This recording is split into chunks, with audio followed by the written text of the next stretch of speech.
സ്കൂളൊക്കെ തുറക്കാറായില്ലേ? അപ്പം നമുക്ക് ക്യൂട്ടായിട്ടൊരു പെൻസിൽ ബോക്സ് ഉണ്ടാക്കിയാലോ? നമ്മുടെ വീട്ടിൽ എന്തായാലും ഉണ്ടാവുന്ന ഐറ്റമാണ് ഈ ടൂത്ത് പേസ്റ്റിൻ്റെ കവറ്. ഇത് വെച്ചിട്ടാണ് നമ്മൾ ഈ പെൻസിൽ ബോക്സ് ഉണ്ടാക്കാൻ പോകുന്നത്.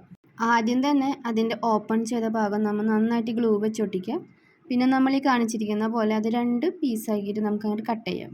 ഇനി ഇഷ്ടപ്പെട്ട കളർ പേപ്പർ വെച്ചിട്ട് നമുക്കിത് കവർ ചെയ്തെടുക്കാം.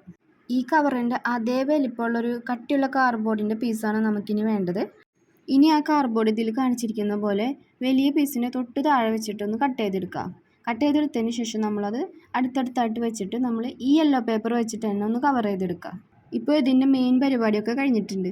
ഇനി നമ്മൾ ആ 2 പീസും ഈ കാർഡ്ബോർഡുമ്മൽ ഇതിൽ കാണിച്ചിരിക്കുന്നത് പോലെ വെച്ചിട്ട് ഒട്ടിച്ചു കൊടുക്കുക. വേറൊരു കട്ടിയുള്ള പേപ്പറിൽ 2 ചെറിയ സർക്കിൾസ് നമ്മൾ കട്ട് ചെയ്തെടുക്കുക. അത് ഇതിൽ കാണിച്ചിരിക്കുന്നത് പോലെ ഒട്ടിച്ചു കൊടുക്കുക. ഇനിയാണ് എക്സൈറ്റിംഗ് പാർട്ട്. ഇനി നമുക്ക് ഇഷ്ടമുള്ള സ്റ്റിക്കേഴ്സ് വെച്ചിട്ട് ഇതൊന്ന് ഡെക്കറേറ്റ് ചെയ്തെടുക്കാം. ഞാനും കവായ സ്റ്റിക്കേഴ്സൊക്കെ മേടിച്ച് കുറേ നാളായിട്ട് വെച്ചിട്ട്. അപ്പം നമുക്ക് ഇഷ്ടമുള്ള പോലെ എല്ലാ സ്റ്റിക്കേഴ്സും പല പല ഭാഗത്തായിട്ട് ഒട്ടിച്ചു കൊടുക്കുക. നമ്മുടെ കവായ സ്റ്റിക്കറും കൂടി ആഡായപ്പോൾ പെൻസിൽ ബോക്സ് നല്ല ക്യൂട്ടായിട്ട് വന്നിട്ടുണ്ട്.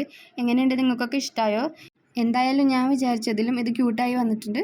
അപ്പം നിങ്ങൾ ചാനൽ സബ്സ്ക്രൈബ് ചെയ്യാൻ മറക്കരുത് കേട്ടോ.